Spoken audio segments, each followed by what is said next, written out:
नमस्कार. आदरणीय महाराष्ट्र साहित्य परिषदेचे अध्यक्ष माननीय श्री योगेशजी सोमण साहेब, मान्यवर पदाधिकारी, निवड समितीचे आदरणीय सदस्य, उपस्थित सर्व मान्यवर, पूज्य संतजन, सगळी संतजन या इथल्या वातावरणात अदृश्य स्वरूपात उपस्थित आहेत ही माझी धारणा आहे.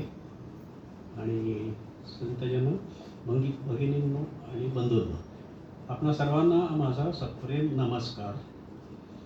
आज महाराष्ट्र साहित्य परिषदेचा डॉक्टर म.वि. गोखले पुरस्कृत प्राचार्य सोनोपंत तथा मामासाहेब दांडेकर पुरस्कार स्वीकारण्यासाठी आपल्यासमोर उभे राहणे हा माझ्यासाठी अत्यंत नम्र करणारा आणि भावपूर्ण क्षण आहे.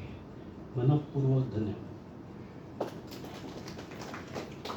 काही सन्मान आनंद देतात, काही सन्मान पुढे चालत राहायचं बळ देतात आणि काही सन्मान हे परमेश्वराच्या आशीर्वादासारखे लाभतात. आजचा सन्मान हा माझ्यासाठी तसाच आहे. 100 वर्षाहून अधिक साहित्य परंपरा जपणाऱ्या महाराष्ट्र साहित्य परिषदेकडून हा पुरस्कार मिळणं हे फार मोठं भाग्य आहे. आणि या हॉलमध्ये इथे सगळ्या लेखकांचे फोटो आहेत. मी शोधत होतो ज्ञानेश्वर महाराज, तुकाराम महाराज, संतांचे फोटो आहेत का. कदाचित असतील, कारण ते पण लेखकच, आद्य लेखक. पण आजचं हे मोठं भाग्य. आणि ज्यांनी वारकरी तत्त्वज्ञानाचा सखोल अभ्यास करून ते तत्त्वज्ञान सर्वसामान्यांपर्यंत पोचवलं, SP कॉलेजचे प्रिन्सिपल आणि अशा पूजनीय प्राचार्य सोनोपंत दांडेकर यांच्या नावाचा पुरस्कार स्वीकारण्याचं भाग्य लाभणं म्हणजे माझ्यासाठी आजी सोनियाचा दिनूच. आजचा दिवस आणि एका कारणाने पवित्र आहे. आज भागवत एकादशी आहे आणि संतश्रेष्ठ निवृत्तीनाथ महाराजांचा समाधी दिन आहे. अशा मंगल दिवशी हा पुरस्कार स्वीकारताना मला सतत एकच भावना मनात येत आहे की हा पुरस्कार नाही, हा परमेश्वराचा प्रसाद आहे. आपल्यात एक सुंदर म्हण आहे, ती म्हणजे प्रत्यक्ष जगद्गुरू संत तुकोबारायांचे शब्द, साधू संत येती घरा तोची दिवाळी दसरा. आज मला असं वाटतंय की या पुरस्काराच्या निमित्ताने मामासाहेब दांडेकरच माझ्या घरात येत आहेत. आणि म्हणून आजचा सोहळा मी एखाद्या लेखकाचा किंवा पुस्तकाचा गौरव सोहळा म्हणून पाहत नाही, हा माझ्यासाठी आनंदाचा उत्सव आहे.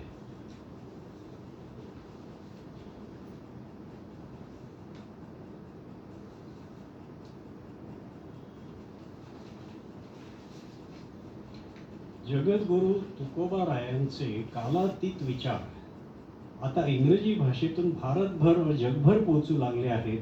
या आनंदाचा हा सोहळा आहे. ही भावना माझ्या मनाला अपार समाधान देते.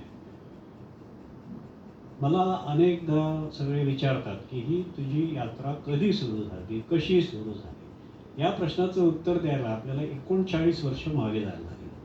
1982 मध्ये मी पुण्यात आलो होतो आणि आमचे पोलीस मित्र प्रभाकर शुक्ला यांच्या घरी असाच विश्रांती घेत होतो.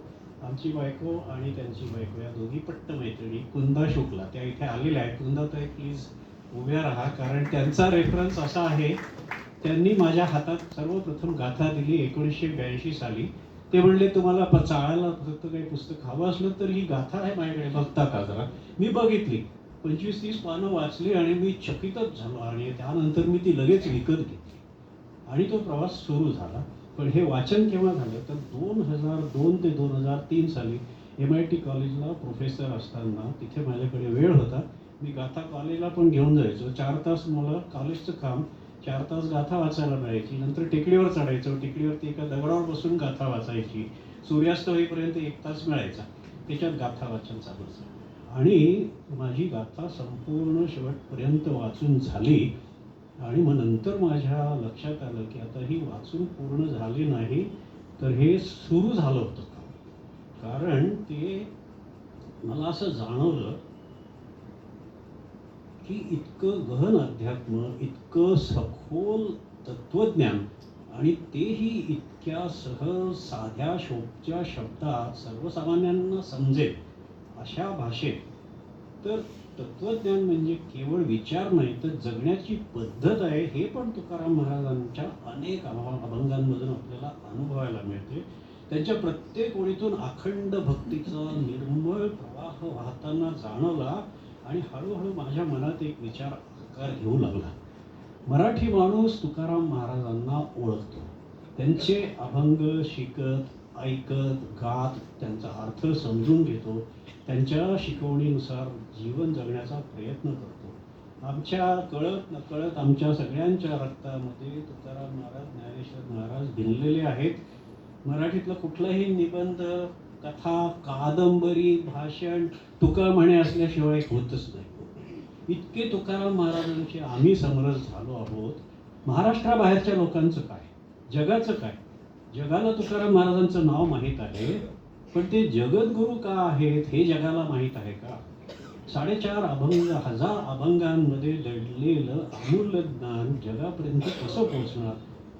जोपर्यंत हे अभंग इंग्रजीत अनुवादित होत नाहीत, तोपर्यंत महाराष्ट्राबाहेर वाचकांना हा अमूल्य ठेवा कसा समजणार?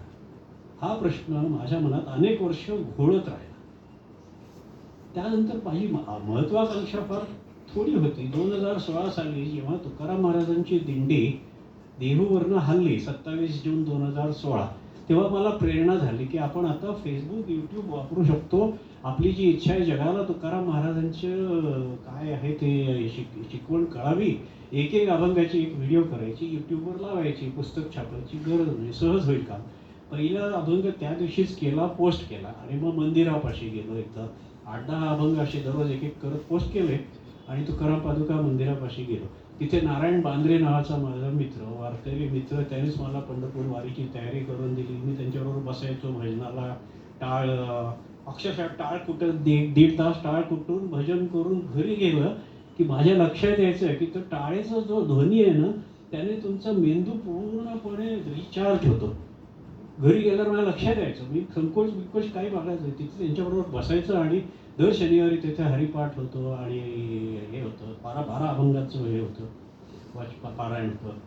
तर मी सुरुवात केली, आणि 25-30 अभंग यूट्यूबवर करायचे असं समजून केलं. नारायणला सांगितलं, नारायण महाराज मी आता काम सुरू केलं आहे बरं का, आता 25-30 अभंग टाकले. त्यांनी काही ऐकलं नाही. नारायण महाराज म्हणले, थांबा, इथेच थांबा, कुठे हलू नका, आम्ही आलो 1 मिनिटात. आणि वर जाऊन त्या मंदिरात वरच्या मजल्यावर जाऊन पोथी पारायणाची गाथा त्यांनी खाली आणली, माझ्या हातात दिली, आणि म्हटले, फडणीस सर तुम्ही काय म्हणलात, 25-30 अभंग करणार, तसं नाही चालायचं, तुम्ही पूर्ण गाथा भाषांतर करा. मी म्हटलं, हसायला लागलो. मी म्हटलं, एवढं जाड 750 पानी पुस्तक, 4000 अभंग. म्हटलं, अरे नाही बाबा, तसं नाही आहे माझं, माझी इच्छा एक 25-30 अभंग. तर म्हणे, नाही नाही सर तुम्ही पूर्ण करा. म्हणतो 50 करतो, घासावीच चालेल. ते म्हणे, नाही नाही तुम्ही पूर्ण करा सर, तुम्ही MIT कॉलेजमध्ये प्रोफेसर आहात, तुम्ही IITत शिकलेले आहात, तुम्हाला तुमचं इंग्रजी चांगलं आहे, तुमच्या हातून काम होईल, तुम्ही नाही म्हणू नका, तुम्ही सुरुवात करा, देव करून दे. म्हटलं, नारायण महाराज असं करतो, मी गाथेतून निवडून 100 अभंग काढतो. बस चालेल. परत त्याने मला फायरिंग दिलं. बांद्रे म्हणले, फडणीस सर तुम्ही कोण गाथेतले 100 अभंग निवडून काढणारे? माझ्या लगेच मुद्दा लक्षात आला. ते म्हणला, प्रत्येक अभंग चांगला आहे, सोनं आहे, तुम्ही असं कधीच म्हणू शकत नाही की हा अभंग घेतो आणि हा सोडतो. सोडण्यासारखा एकही अभंग नाहीये, तुम्ही पूर्ण अभंग करा. आता त्यांनी एवढा आग्रह लावून धरला होता. सकाळची वेळ होती, मंदिराच्या पायरीवर हा संवाद घडत होता. माझ्या तिथे लगेच लक्षात आलं की हे या माणसाच्या तोंडातले शब्द नाहीये, तिथून आतून तुकाराम महाराज याच्या तोंडून मधून घेत आहेत की फडणीसांना कामाला लावा. मला पटलं, आणि मी म्हटलं, बरं नारायण महाराज सुरुवात करतो. मग घरी गेलो आणि पहिल्या अभंगांपासून सुरुवात केली. तर 27 जून 2016ला सुरू झालेलं काम 18 एप्रिल 2026ला 4092 अभंग, 750 पानं भाषांतर पूर्ण झालं. आनंद झाला. परमेश्वरानं तब्येत राखली, मुख्य महत्वाचं तब्येत राखली, एनर्जी दिली, संपत्ती साधन सगळं दिलं की त्याच्यामुळे मला काम करायला जमलं. तर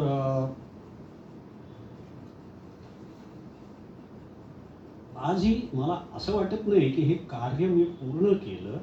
उलट या एका महान कार्यात सहभागी व्हायची मला संधी मिळाली, ही माझ्यासाठी मोठी कृपा आहे. म्हणजे ही केवळ कृपा म्हणून माझ्याकडे हे काम आलं. आता 2022 साली घडलेला अजून एक प्रसंग त्याने मला एक महत्त्वाची जाणीव करून दिली. मी काही पुस्तकं छापायचं ठरवलं नव्हतं. एक फोन आला लातूरहून एका विद्यार्थिनीचा. ती म्हणली, सर 720 अभंग मी फेसबुकवर बघते आहे भाषांतर, पण मला पुस्तक पाहिजे, तुम्ही पुस्तक द्या. पुस्तक केलं आहे का? म्हटलं नाही का बाई, पुस्तक मी काय करणार नाही, पुस्तकाची काय गरज आहे, आहेच फेसबुकवर, तू घे तिथून अभंग. तर ती म्हटली, नाही सर, मला तुकाराम महाराजांच्या अभंग गाथेवर PhD करायची आहे, पण गाईड म्हणतो की तू जगात कुठलाही विषय घेऊ शकते, पण गाथेवर तू PhD नाही करू शकत. मी तो वैतागलो, म्हटलो असं काय बोलतायत हे? तर म्हणे नाही, त्यांचं बरोबर आहे. ते म्हणतात इंग्रजी भाषेमध्ये काही रेफरन्सेस बुक्सच नाही आहेत, काही रेफरन्स आर्टिकल्स पुस्तकं. तर ते म्हणतात तू तुझा थिसिस लिहिणार कशी आणि तुला PhD कोण देणार? त्या क्षणी माझ्या लक्षात आलं आपली चूक. मी लगेच ठरवलं की पुस्तकं छापणं आवश्यक आहे. हे काही असं नुसतं फेसबुक यूट्यूबवर ठेवून चालणार नाही. मग मी पुस्तकासाठी शोधाशोध सुरू केली. सकाळ प्रकाशन आणि त्यानंतर ते ॲक्टिवली विचार करत होते आणि नंतर बुक गंगाचे मंदार जोगळेकर भेटले आणि मंदार जोगळेकरांना ते एवढं आवडलं. मंदार जोगळेकर म्हणले की फडणीस तुमचे 15चे 15 खंड मी प्रकाशित करणार, तुम्ही फार चांगलं काम. That was a great break. म्हणजे आणि त्यानंतर मंदारची team, editorial team plus Mandar ह्यांनी त्यांचं ब्रेन चाइल्ड हे पुस्तक तयार केलं. This is all credit to Mandar. मंदारनं आयडिया काय दिली की म्हणे तुकाराम महाराजांचे 300 अभंग वगैरे एकेका पुस्तकात असे 15 खंड येणार. तर म्हणे हे स्कॉलर लोकांचं काम आहे, ज्यांना वाचायचे ते 300 अभंग असतील, प्रत्येकाला काही 300 अभंग वाचायची इच्छा नाही. तुम्ही असं करा, काही निवडक अभंग घ्या जे रेडिओवरती नेहमी वाचतात ते, आणि त्याचं भाषांतर करा आणि मग आपण त्याला एक QR कोड छापू. ते QR कोड स्कॅन केलं तर मोबाईलवरनं ते गाणं पण ऐकायला मिळेल. तर मग मला ती आयडिया पटली आणि लगेच आम्ही 3 महिने काम करून त्याचं स्क्रिप्ट तयार केली. 52 लोकप्रिय अभंग निवडले आणि ते पुस्तक हे जानेवारी महिन्यामध्ये प्रकाशित झालं. आणि ही सगळी परमेश्वरी योजना असल्यामुळे, त्याचाच मी एक भाग, एक इन्स्ट्रुमेंट असल्यामुळे हे सगळं असं कालानं घडत गेलं की पुस्तकं पारितोषिकासाठी सबमिट करायची असतात हेही मला माहिती नव्हतं. पण माझ्या संजीवन विद्यालय कनेक्शनमधनं एक जयंत कुलकर्णी त्यांनी मला सांगितलं की अरे बाबा तुझी 4 पुस्तकं झाली तर ती मसाप मला देऊन ये. तर ती मी दिली आणि त्याप्रमाणे इकडे योगेशजी तुकाराम महाराजांची मूर्तिमंत तुकाराम महाराज, मी त्यांना इथेच बघितलं स्टेजवरती तुकाराम झालेले.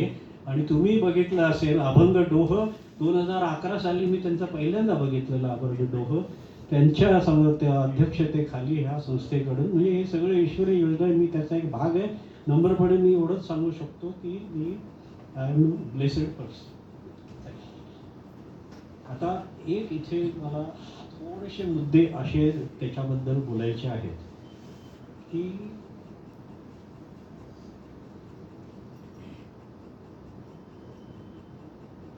मला असं जाणवलं की भक्तांना, तुकोबारायांच्या तामिळनाडू, आंध्रा, कर्नाटक, युरोप, अमेरिकेतल्या भक्तांना आणि आमच्या मराठी तरुण पिढीला पण ही इंग्रजी अभंग गाथेची गरज आहे. आणि त्याप्रमाणे हे झालेलं आहे. एक फीडबॅक सांगतो. फ्रान्समध्ये ब्रिटनी नावाचं गाव आहे आणि तिथे इंचगिरी महाराज संप्रदायाचे लोक दरवर्षी मे महिन्यामध्ये अभंग सप्ताह करतात. आणि त्या अभंग सप्ताहामध्ये जेव्हा माझी ही पुस्तकं गेली, पहिला खंड गेला, ही गेली, दुसरा खंड, तिसरा खंड, आणि एक पोलंडमध्ये एक ज्ञान नावाचा माणूस आहे, तो स्पेलिंग JYNANA करतो. तो प्रत्येक पुस्तकाच्या 10 प्रती मागवतो. त्याने मला फीडबॅक दिला की पुस्तकं फ्रान्सला, ब्रिटनीला आम्ही घेऊन गेलो तर आता म्हणे इतकी वर्ष आमच्या अभंग गायनामध्ये आम्ही 80% अभंग तुकाराम महाराजांचेच गातो.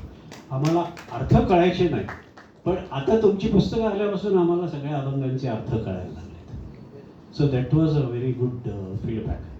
आणि पहिला खंड त्याच्यावरती एक फीडबॅक असा आलेला आहे की सॅन फ्रान्सिस्कोमध्ये एक गृहस्थ आहेत, ते मेडिटेशन वगैरे करतात, डीप मेडिटेशनमध्ये जातात.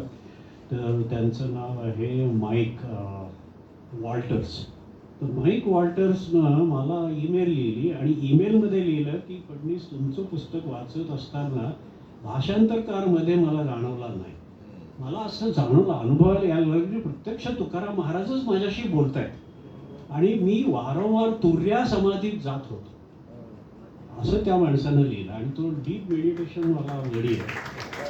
तर तो म्हणला की मी फेसबुकवर वगैरे ते सोशल मीडियावर असा फीडबॅक काही लिहित नाही, मी तिथे असं लिहिलेलं आहे की मला एवढं जाणवलं की भाषांतरकारमध्ये जाणवत नाही. आणि भाषांतराचं सक्सेस तेच आहे की भाषांतरकार कुठेच दिसायला नको, तुकाराम महाराज लोकांशी बोलतायत हे लोकांना पटलं पाहिजे, वाटलं पाहिजे. आणि असा फीडबॅक मला बऱ्याच जणांकडून मिळालेला आहे. आता इथेच थांबायचं नाही आहे, कारण मला आता असा आनंद आहे की समाजाला तुकाराम महाराजांची गरज आहे. सगळ्यांना तिथं पटेलच, त्याच्यात काही शंका नाही. केवळ पुस्तकं प्रकाशित करून जगद्गुरूंचा संदेश जगभर पोहोचणार नाही, त्याच्यासाठी संगीताची गरज आहे, चित्रपटांची गरज आहे, संशोधनाची गरज आहे, डिजिटल माध्यमांची गरज आहे, वेगवेगळ्या भारतीय आणि परदेशी भाषातील अनुवादाची गरज आहे.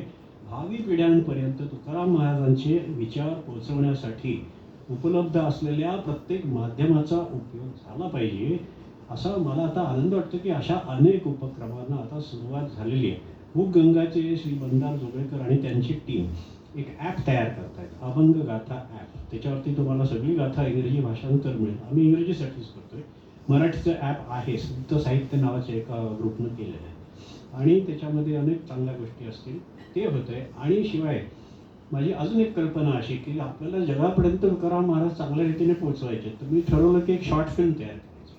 मग मुक्तल मवाळ जी एडिटर आहे, आपल्याला कदाचित माहिती असेल की मी 4 गाणी निर्माण केली तुकाराम महाराजांची. ज्या गाण्यांवर, अभंगांवर गाणी निर्माण झाली नाही, मी ठरवलं की नामांकित दिग्दर्शक, संगीत दिग्दर्शक आणि गायक यांच्या मदतीने 4 गाणी निर्माण करायची. ती केली आणि आषाढी एकादशी, कार्तिकी एकादशी त्याला ती रिलीज केली.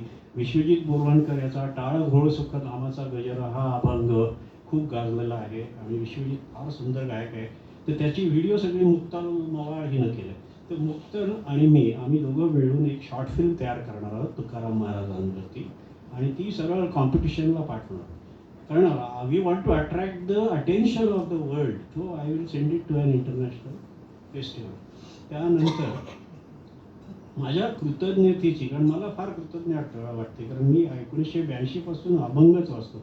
गाडी चालवत असताना मी म्हणजे अभंग गातो, ऐकतो, पाठ करतो. गाडी चालवत असताना अभंगच लावतो, दुसरं काही लावत नाही. त्याचं मला 100% प्रोटेक्शन मिळतं, कवच निर्माण होतं गाडीच्या भोवती. आणि आता माझा मग असा हे आहे की ही गाणी तयार करण्याचा उद्देश काय होता की लोकांनी संगीताचा आनंद घ्यावा. जसा मी अभंग एन्जॉय केले वयात इतकी 40-50 वर्ष, तर लोकांना आपण 4 अभंग निर्माण करून द्यावे. कारण केदार पंडित यांनी 2 गाणी केली, महेश माडगावकर यांनी 2 गाणी केली, राहुल कुलकर देशपांडे यांनी एक गाणं गायले त्यातलं, आणि यशोदा बुतकर आमची सुनतीनं 2 गाणी गायले. तर आता माझ्या अजून डोक्यात एक कल्पना आली की तुकाराम महाराजांचा माझ्या स्वतःच्या जीवन प्रवासाला प्रेरणा देणारा एक अभंग आहे आणि तो कोणालाही प्रेरणा देऊ शकेल असा अभंग आहे. तो मी अभंग सांगतो.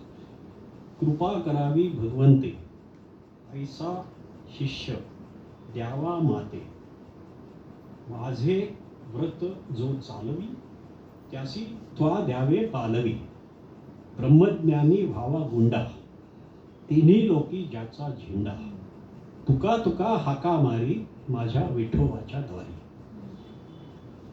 तुकाराम महाराजांनी देवाला मागितलंय, मला एक शिष्य दे बाबा, की त्याला तिन्ही लोकी हा झेंडा जायला पाहिजे.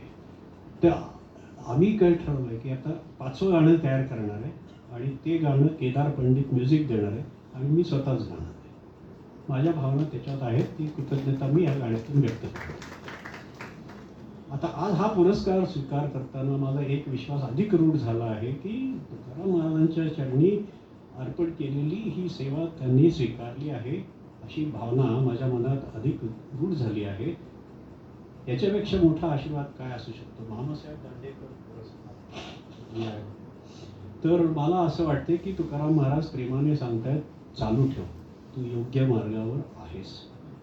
बंधूंनो आणि भगिनींनो, म्हणून मी अजून जरा एक आपणास आवाहन करण्याचं धाडस करतो. इंग्रजी भाषेचा अनुवाद करणे ही माझी तुकोबारायांची सेवा करायची एक पद्धत होती.